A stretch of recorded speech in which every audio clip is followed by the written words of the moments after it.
Welcome everyone. Saturday night, Xander had me out running all afternoon, getting some exercise. It got chilly out here. I know Las Vegas is supposed to be warm. Look at him, he's not even tired. He's back in the fray. He's ready to go. Video 2 of 2. Getting chilly out in Vegas. Came out of the gym with Xander and had to put on a long sleeve jacket. It's cold. That's a great thing. I love this time of year, and I hope every single one of you are enjoying your weekend and preparing for the upcoming holidays, starting with Halloween and then moving through Thanksgiving and Christmas.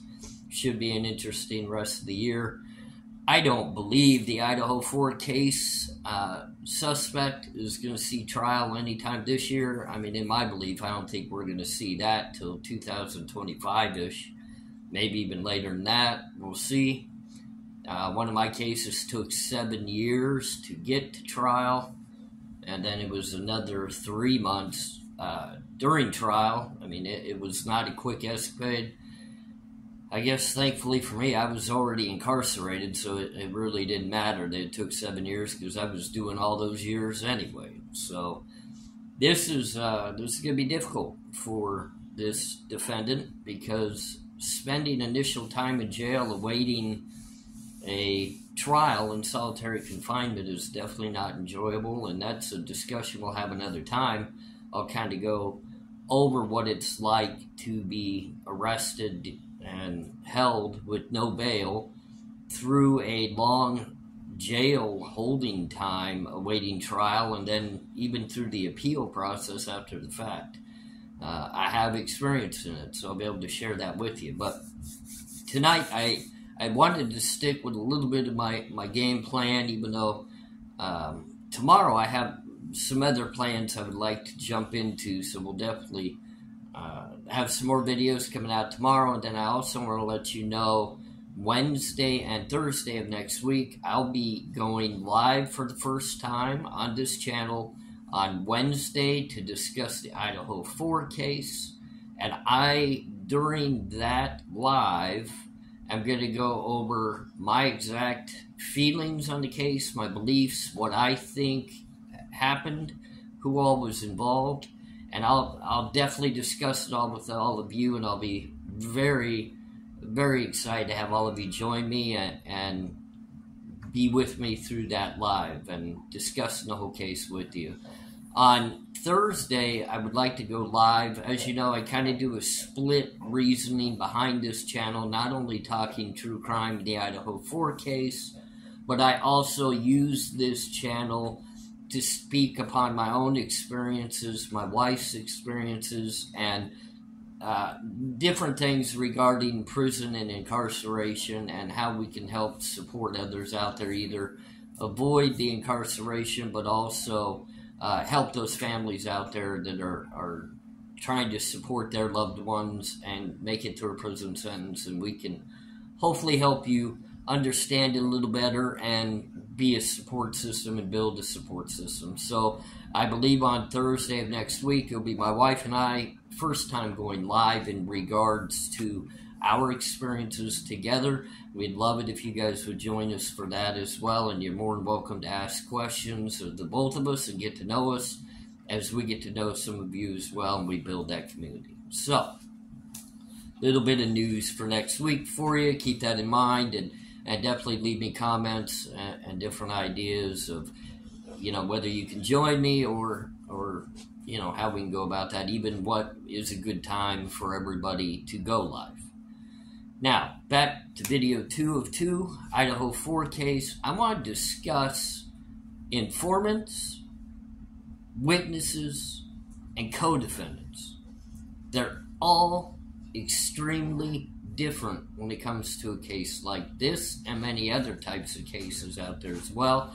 And I think a lot of times people misconstrue some of what those are and what it entails within a courtroom and by law of whether they have to testify or not testify. Many out there probably do fully understand it. If you follow the true crime realm, you're going to know the difference. Now, another key term that comes to play with me, and you have to remember, I've been incarcerated, I've done a lot of time, so the word snitch comes into play a lot And I'm going to kind of discuss that term with you a little bit compared with the informant, with the witness, and also, you know, the co-defendant side of things. So the word snitch will come up within this.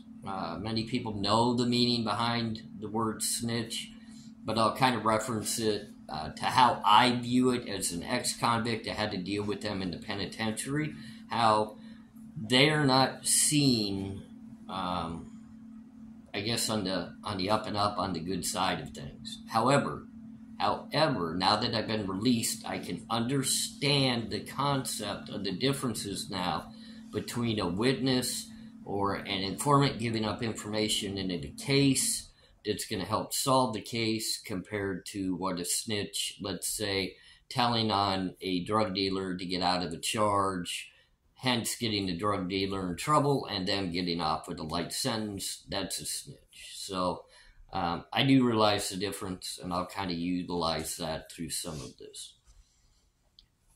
In the seventh motion by the defense to compel discovery, they are still requesting both, number one, information on an informant, and number two, information on a co-defendant. Now, maybe there isn't, or maybe there is. I don't know. In this case, I have my gut feelings, as I'm sure you do as well, and I'm not sure if they're 100% correct or not correct. However, going through cases like this personally, and also being in the courtroom with many others, I can tell you, in a case like this, just like the law enforcement stated at the beginning, they had many a phone call tips that come in. Now, these tips are being made by what would be considered an informant. An informant is never going to testify in court because their part of what's transpiring is information-based. They don't know the whole story most of the time. They haven't maybe even witnessed anything, but they know bits and pieces, and they're giving up that information. That's considered an informant of information to law enforcement. Now, law enforcement does also have informants that they utilize and embed to get information that could later be called if they've witnessed something as a witness at a trial. It's up to the prosecution and law enforcement to protect an informant. It is not all the time done correctly. Unfortunately, at times informants do come out and they do get brought to the surface, and it's never a good situation when they do. They're very much in danger because an informant normally is embedded into something to garner information on a wide scale on numerous amounts of people. So that would mean that they're engaged with law enforcement.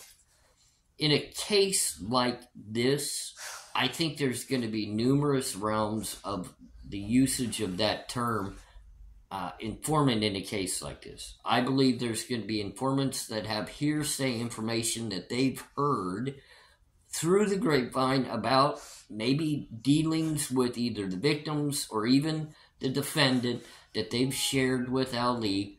It's not going to be able to be used in the court of law because it would be hearsay, rumored information, talked about information, one person to the next, and now they've relayed that information to law enforcement. That's an informant that would never be used at trial. Their testimony would never be validated because it would be considered hearsay.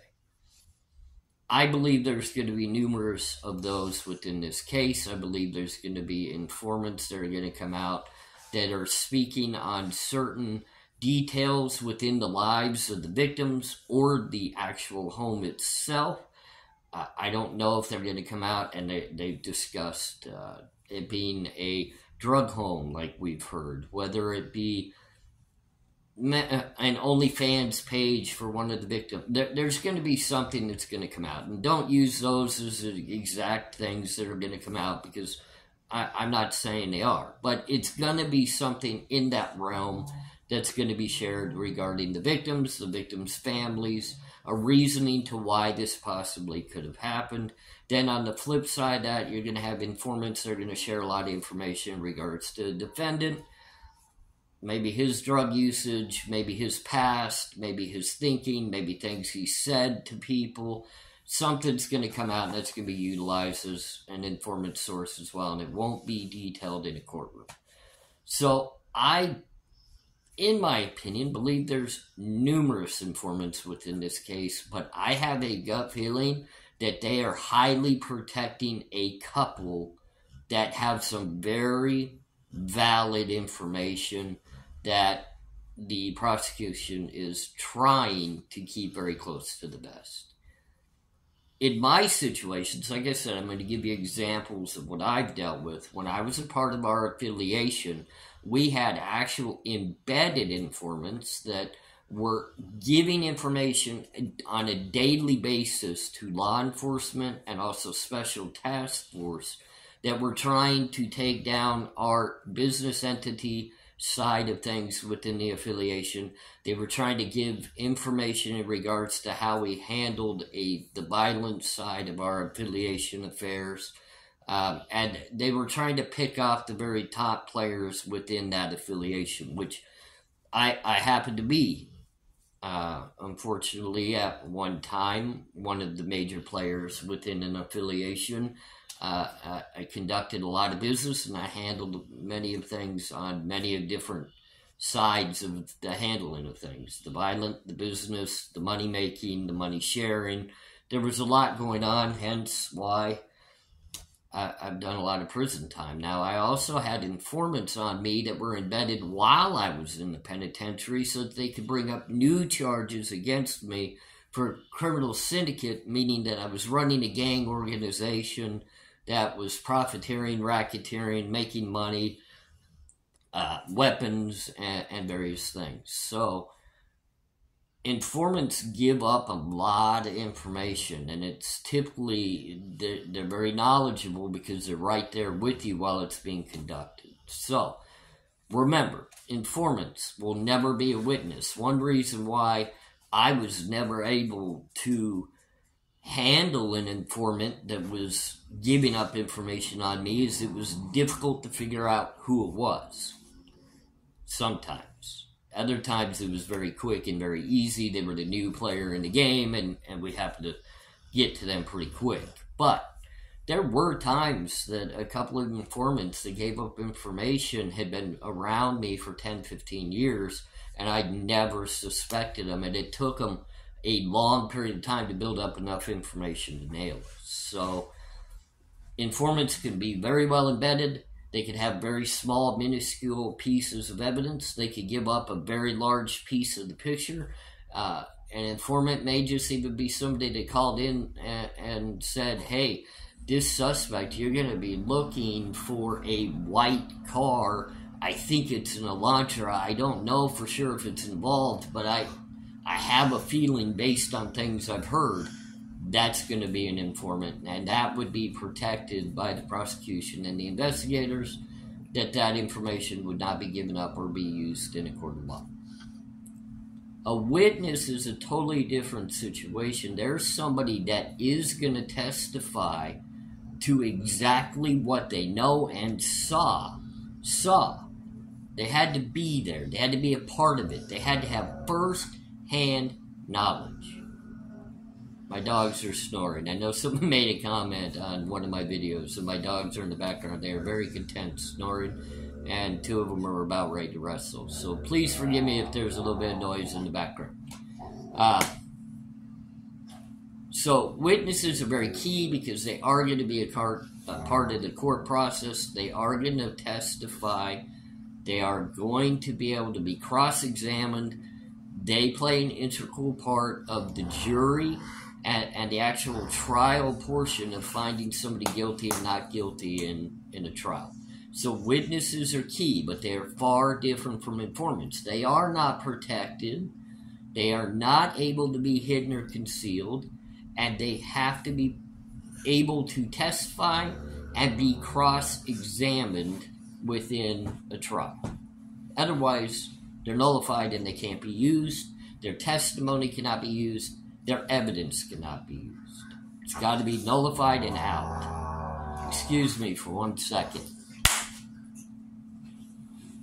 This is what it's like trying to do a video with 3 pit bulls, but we're going to move along.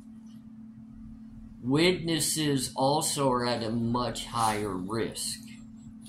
When a witness was preparing to testify against us and our affiliation, we had the capabilities of reaching out and getting to that witness. We knew who they were.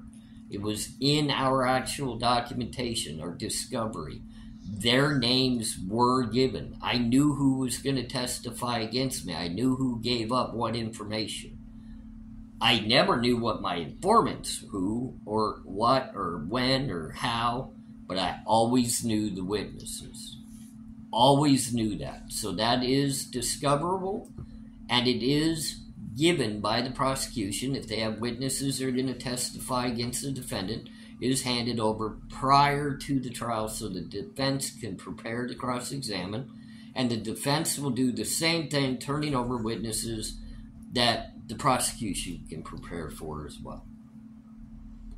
Co-defendants. Oh, this is the worst of the worst if you're a convict. A co-defendant. Rarely do 2 co-defendants or even a larger scale of co-defendants stand together and not turn on each other before trial or during trial. Let me say that again. One of them is going to snitch on the other one every single time. One is going to give the other one up every single time for a plea bargain. So somebody asked me, well, nobody else has been arrested in this case. How can there be a co-defendant? I don't see anybody that's coming out, and L.E. is naming them as another suspect. I see everything on the one defendant. Ladies and gentlemen, a co-defendant can work out an agreement, and I've seen it happen. I've had it in 2 of my cases. I had it, oh man, co-defendants are the worst. Don't ever do a crime with somebody else. Can it be done? Sure. Until everybody gets hemmed up, then it's a whole bad situation. However, yes, I have seen a defendant get arrested and held awaiting trial before the second co-defendant is ever arrested. Why would they do that? Well, they're holding the first one for one of 2 reasons. Either that's one of the main keys, and he hasn't given up any information, he hasn't talked about the second person, and they're still investigating the co-defendant, trying to find enough to charge him. They know he's involved, he or she, but they've got to get the evidence to be able to make that arrest, and defendant 1 is not giving up the evidence. Defendant 1 is not snitched. So 1 is still out, 1 is still in. At some point in time, something's going to happen there that's going to transpire in the arrest of the second person. Now, I've also seen it where the snitch is arrested and held as a defendant in jail while they're investigating and going to go after the second defendant. But they're trying to allow the second defendant to feel like he's getting away with it. He's not being told on. And everything kind of slows down in the court process, kind of like what we're seeing in the Idaho 4. Things are really slowing down now. And then they go get that second defendant. They plea bargain out the first, get him a lesser sentence, and now they've got the hefty charges on defendant 2. I've also seen it where the main person is in custody. The second defendant's on the streets. They've already brought him in behind closed doors on what's called an investigative hold. They have 72 hours that they can hold you. They can investigate you. Then they have to let you go. So they got the first defendant. The second one's on investigative hold. He doesn't want, to give up any information, even though they have the information. And people would say, well, of course they would arrest him and put him behind bars.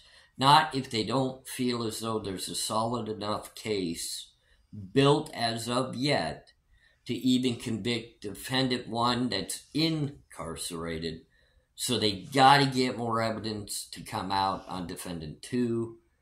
And if defendant 2 is the actual snitch on the streets, he's trying to get them more evidence to get defendant 1 convicted. And it is such a slimy, shady game that I don't think many people understand until you've been in the game. When my affiliation members and I were arrested again, we were all in lockup, but they arrested a bunch of us again. They separated us all out. They were trying to see who was willing to snitch on who to get less time and how this was all going to manipulate itself out. And, all of us stood very loyal with each other. We knew the game. There was no snitching that was going to happen, but none of us knew of the 2 co-defendants they didn't bring in with the ring of us that were still out there that were going to actually testify against us. We didn't know that. So we thought we were free and clear, and that's why, ladies and gentlemen, a lot of people are banging it saying there's no co-defendant in this case. That's not true. Slow down. Slow down. That is not true. Could there even possibly be co-defendant 3? 4? And let me give you a hint why I personally feel there's a co-defendant. No, it's not the stupid statement that everybody says he made in Pennsylvania. Did somebody else get arrested? Get out of here with that crap. Get out of here with that crap. I don't even want to hear it. If he did say it, I still don't even want to hear it. I don't mean shit.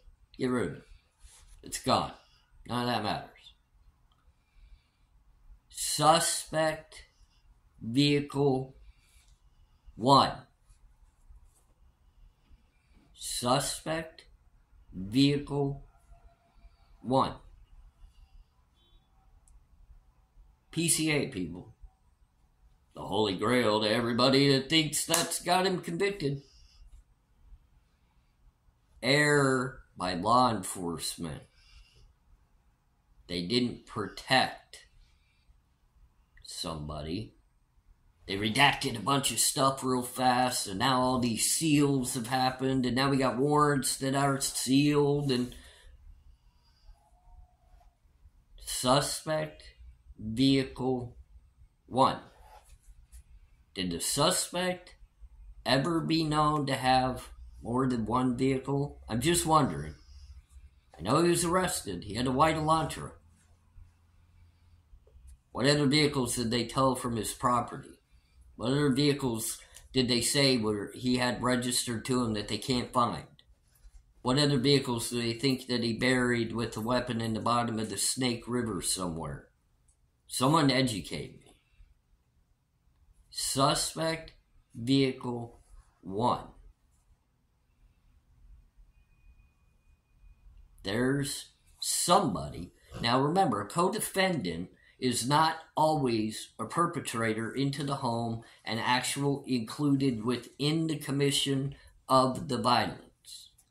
A co-defendant could be simply someone that drove the car that knew what was going to happen that night. A co-defendant could be simply someone that ordered something on Amazon knowing what it would be used for. A co-defendant could have gotten the layout of the home. There's many realms of a co-defendant, ladies and gentlemen, so please don't come at me bashing, saying, no co-defendant. See, even Xander thinks there's a co-defendant. Even my puppy boy, my little boy, knows in the back of my mind and in the back of his mind, we already know there's informants, ladies and gentlemen. There's people that gave up info. We already know that. That's good. It's good. It's going to help solve the crime. There's a co-defendant. Suspect vehicle 1 should have never been stated that way in their own PCA. The defense is onto it and has 7 times requested discovery of that. To no avail. It's still going to be heard in the court. A co-defendant does matter, ladies and gentlemen. Maybe you guys don't understand. When a co-defendant gets brought into the mix and trial begins, and they're going to separate each other at the trial. Co-defendants will not go to trial together in this case. They will be separated. Who's going to tell on who and give up the best evidence to prove who was in the home, who did what, who drove the cars, what is vehicle number 2? Could it be the black truck seen on surveillance? I've seen body cam footage of the black 4-door truck. I don't think I'm the only one that saw that. The white car and the black truck were right next to each other. Coincidence? Maybe. Suspect vehicle 1, we know it. Or at least we know what Ellie thinks it is, because they detained somebody and they taken the car, even though they never could get the years right of that car. Let's see. Suspect vehicle 2, co-defendant. That's my opinion, ladies and gentlemen. Don't take it as fact. But no. An error like that goes a long way when you're doing an investigation and you're trying to get your PCAs correct, because there's going to have to be a PCA written for co-defendant to get the arrest warrant. So, everybody, that was my little bit of fun for a Saturday night. More videos to come. Love seeing you. Xander, thanks you for the support. We're over 1,000 subscribers now. Keep them coming. I appreciate it. I love having every single one of you. I love hearing your opinions and your comments. Keep those rolling my way as well. Don't be afraid to share. And have a great rest of your night.